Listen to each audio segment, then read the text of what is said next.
Hello, good people of YouTube. Mountbatten here, and today we have a fresh devblog, ladies and gentlemen, going over some changes to quite a few ships. And a couple of these ships definitely needed what they're getting. Two of these ships have been reigning supreme since their release, and definitely needed the adjustments that they caught in this devblog. So we're going to go through this devblog in today's video. You can find a link to it in the description down below if you wish to read along as I read aloud. I will be throwing any relevant images or artwork up on the screen as we go through the devblog. And while you are down there, why don't you go ahead and hit that like button and subscribe to the channel for these daily World Warships videos. I, of course, get these devblog videos out as fast as I can, usually the day after they get out. So subscribe for more of that. But anyway, let's go ahead and get into the devblog. Devblog is titled Public Test 14.7 Balance Changes. Captains were applying balance changes to a number of ships based on an analysis of both their combat statistics and player feedback.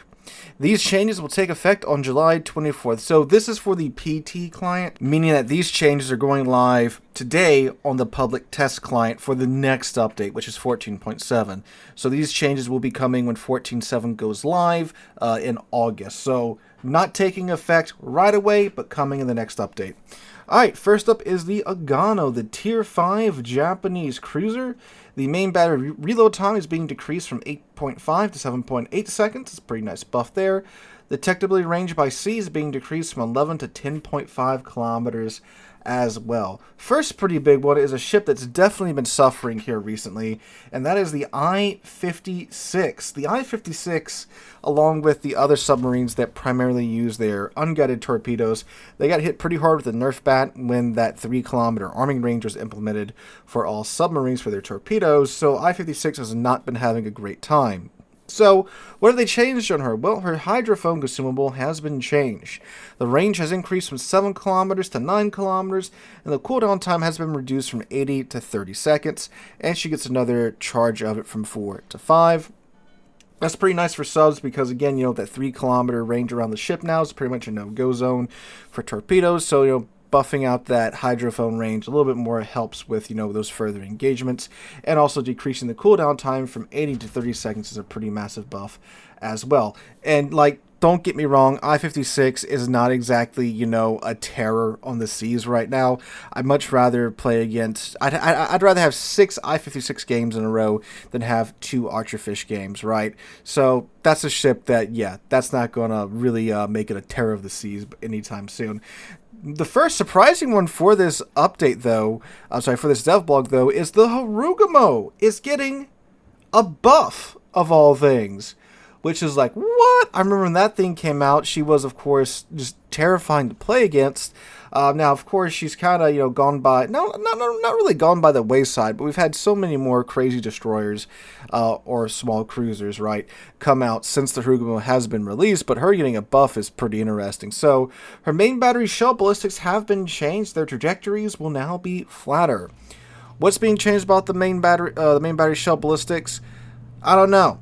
The trajectories will be flatter. We know that. Is some air drag numbers being messed with? We don't know. They said the same thing about the American destroyers, the new line. And with those guys as guns, at least with the Osborne, you can pretty comfortably fire at maximum range. So maybe a similar change here because the wording's exactly the same. Don't know for sure. And our rudder shift time is being reduced from 5.4 to 4.8 seconds. So yeah, Harugumo players, rejoice. Your ship's getting a little bit more comfy to play. Which that one kind of came out of nowhere, but alright. This next one, though, was very much needed. The Shinano, the Tier 10 Japanese steel aircraft carrier. Probably, at this point, the most powerful aircraft carrier in game, especially if you can get the AP bombers to work. The AP skip bombers, that is. So what's being changed? So the maximum aerial torpedo damage is being reduced from 7,233 down to 6,533. That is doubly painful, especially with the changes also coming in 14.7, where torpedoes drop from carriers and torpedoes launched from submarines will now no longer do citadel damage when they hit the torpedo protection on your ship. If you guys didn't know, the way that the torpedoes used to work from subs and carriers is that they would hit the torpedo protection. Whatever damage gets through the torpedo protection is then considered to be, a portion of that is citadel damage. So that obviously sucks. And now the Shinano can't do citadel damage anymore with its torps, and it's got a bit of a damage nerf to its torpedoes as well, from 7,200 to 6,500. So that's a pretty significant drop. That's what 9,000, not 9,000, around a 900-ish, 800-ish drop. No, it's actually a 700-ish drop. Math is hard. Yeah, she uses about 700 damage per torpedo, and of course, there's multiple torpedoes in a attack salvo. So, yeah, that's a pretty significant chunk of damage gone. And torpedoes are actually pretty good on the Shinano. Everyone talks about the skip bombers, but the torpedoes were, and will definitely still be after these changes, a pretty good source of consistent damage income. Now, don't worry, the AP skip bomb is being nerfed too on the Shinano. So the damage from the skip bombers are being reduced from 6,800 to 6,100. So that's a 700 damage decrease. That's some easy math. Even I can do that. So again, you're like, oh, boo-hoo, Sealord. That sounds like almost negligible. Only 700 damage less per bomb. Keep in mind that the Shinano drops 4 of those skip bombs at once. So, sure, individually, that damage may seem like pretty negligible, but all in all, that is a 2,800 damage decrease in the alpha damage that you'll be doing with those skip bombers. Now, don't get me wrong, those skip bombers, if you get all 4 of them to connect, it's pretty nuts, right? You get all 4 to connect, and when the AP skip bombs connect, keep in mind too that they are doing citadel damage. Like, you get citadel ribbons with the skip bombers when you hit the citadel of the ship. It's not like they're just doing normal pin damage. So when you add all that up together, that's 27,200 damage that it could have done before. So now you're losing a bit of that. So yeah, it may not seem like a lot on the surface, but it is a significant change. So yeah, but of course the Shinano, again, probably one of the most cracked ships at the moment in the game. So reining that ship in a little bit, pretty good change there. Alright, up next, the FR-25, the Tier 7 Italian destroyer. The maximum sap shell damage has been increased from 2,700 to 2,900. FR-25, not an overly amazing destroyer. Any little bit of love this little guy gets, that's fine. Alright, the Piemonte, the super Italian cruiser. Her main battery parameters have been changed. The range has been increased from 17.8 to 18.7 kilometers, and she has received a couple of buffs to her SAP and AP shell damage. Her SAP shell damage is now going from 7,000 to 7,500. Her AP shell damage is going from 61 to 6,750 maximum damage, so you get a nice 650 buff to your shells. And keep in mind, this is per shell, so obviously you have multiple guns. Again, it adds up. And the ballistics are getting improved. It says initial shell velocity increased from 945 to 1,000 meters a second. That is for both shells, I'm assuming. It doesn't really specify here. It says, as a result, shells will have flatter ballistics and increased AP shell penetration. So definitely for the AP, I'm guessing it's for both of them. It's not overly clear, but obviously that's going to be a much more comfortable set of guns to use. Alright, going down to the Dutch now. The Dutch Tier 8 premium cruiser, the Vrije. The HE airstrike parameters have been changed. Reload time increased of the airstrikes from 38 to 48 seconds. The bomb damage has been increased, though, from 5,800 to 6,600. And the fire chance was also increased from 33% to 38%. And now you can pin 37 millimeters of armor up from 34 millimeters of armor. I actually haven't played too much of this ship. I don't think I've actually played any of this ship, so I can't really attest to what it was like beforehand. But that's being changed. And that's a pretty common theme with the rest of the Dutch ships where this changed. Their airstrikes, their reload times are being increased, but the bomb damage and fire chance is going up, along with the penetration to the the penetration of the bombs. The Jarsveld is getting a very similar change. with the reload time going from 55 to 73 seconds, and the bomb damage being increased from 5,800 to 6,900, and the fire chance going up to 39% over 33%, and the arm penetration going to 37 millimeters over 34 millimeters like the Rigid. The Cohorn, the Tier 9, the reload time is being increased from 50 to 67 seconds, and the bomb damage is being increased from 6,800 to 6,900. That's a big buff right there, well, just like the Jarsveld. And the armor penetration is being increased by, again, another 3 millimeters from 34 to 37 millimeters. And the Utrecht is getting this change too. Her reload time is being increased from 45 to 60 second space now, which is very good in my opinion. But her damage is going from 5,800 with the bombs to 6,900. The fire chance is being increased from 33% to 39%. The armor penetration is being increased from 34 to 37 millimeters. So, this is a bit, So, a 15-second increase in the reload time. That's pretty significant, because the Utrecht's thing was that you could almost be sending those airstrikes, every 30 seconds if you build into it right, with the commander skills, the modules, and then, of course, with the unique Dutch commander, you could get that down very, very quickly.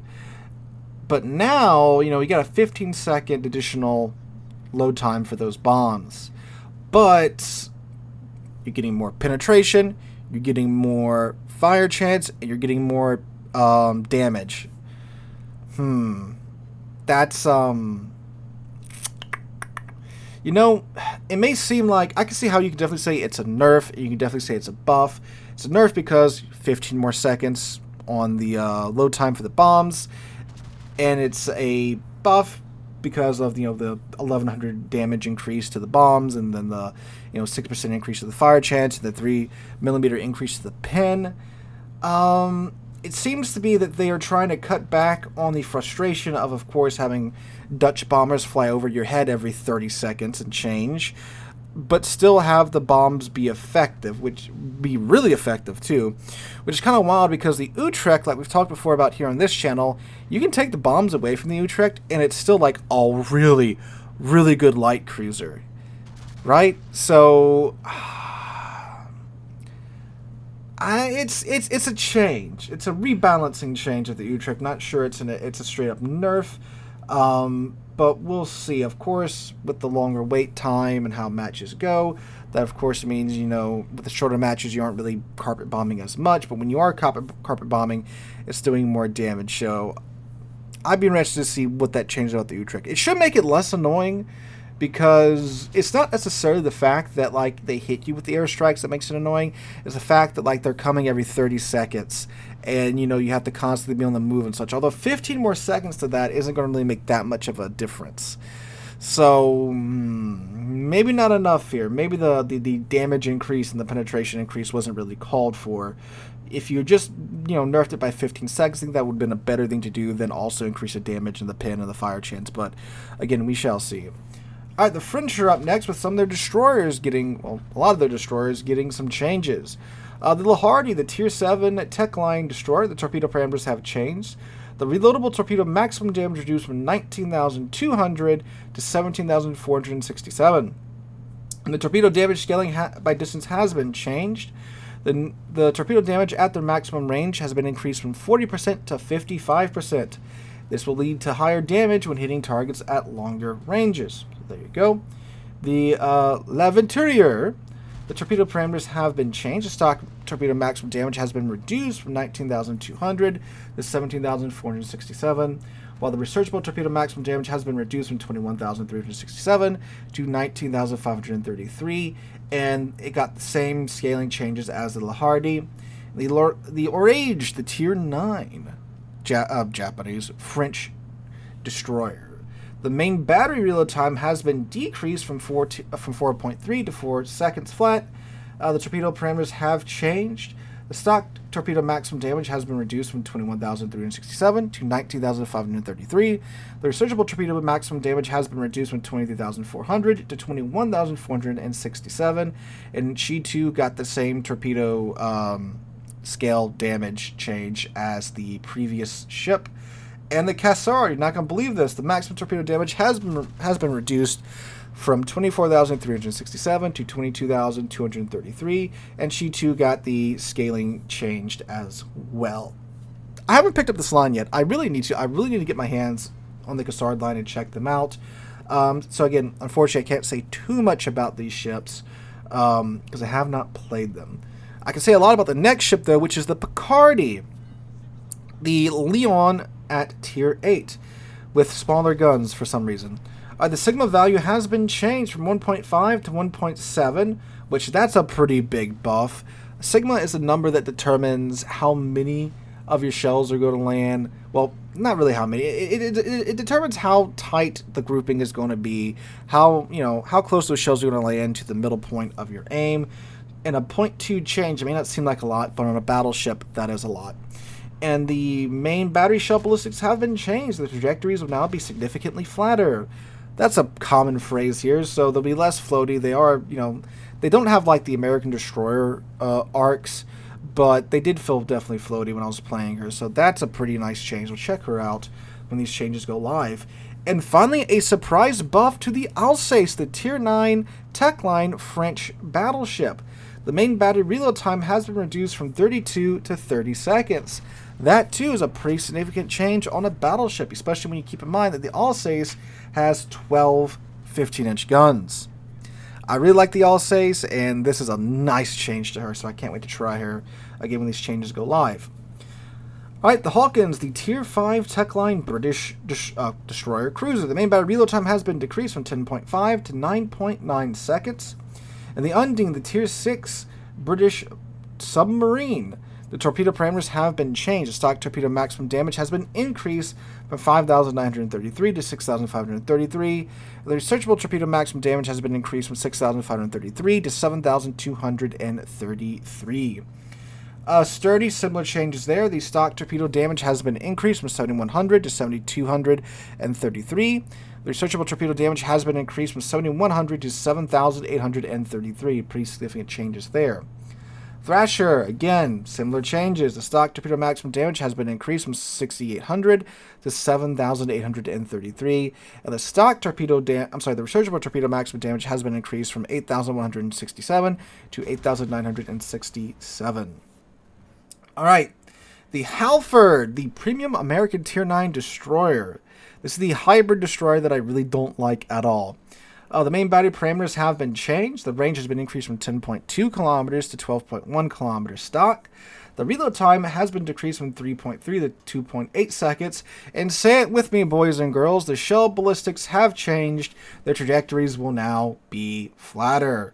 So faster loading guns, longer range guns, and more comfortable guns to shoot with the Halford. Those are some pretty big changes, and you get an additional aircraft per squadron now. So instead of having 4 rocket planes, you have 5 rocket planes.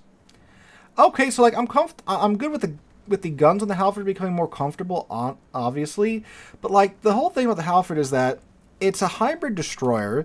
Destroyers are a very active class, meaning that you are, it's not like a battleship where you fire your guns, you're kind of waiting to just fire your guns again.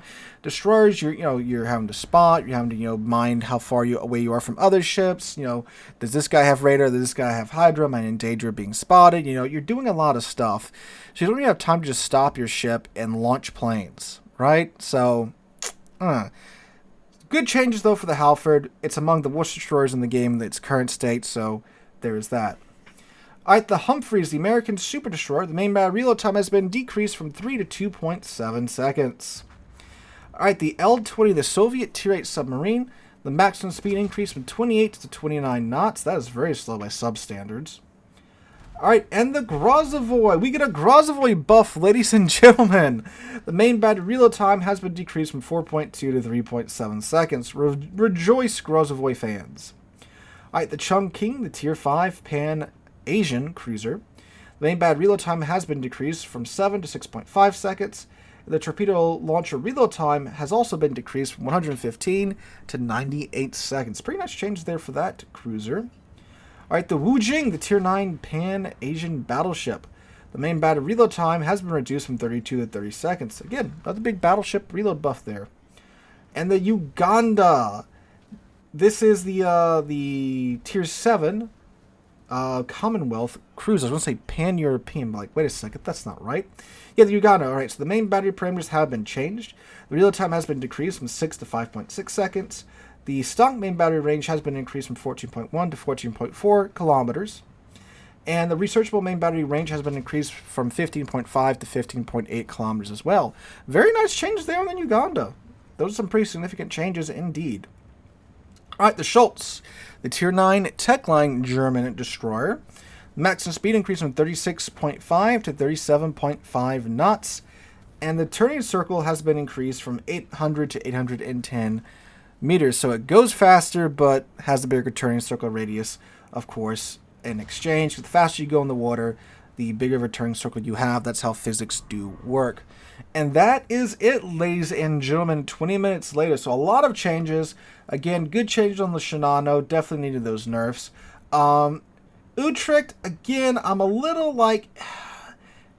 It's not really a nerf, not really a buff, more of a rebalancing. But you could argue either way with the Utrecht. But, yeah, we'll see. Alsace, wonderful buff to Alsace. Can't wait to play that. Same with Riccardi.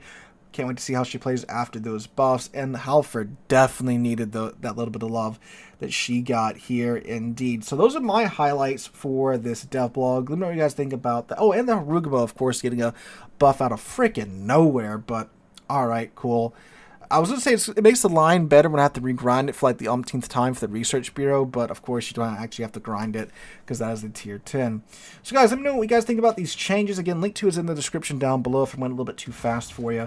You want to check it out for yourselves. Hope you guys enjoyed. Have a wonderful Friday. I will be live streaming right here on the channel tonight from around 5 p.m. U.S. Central Time. So make sure to come here on the channel and over on Twitch for that.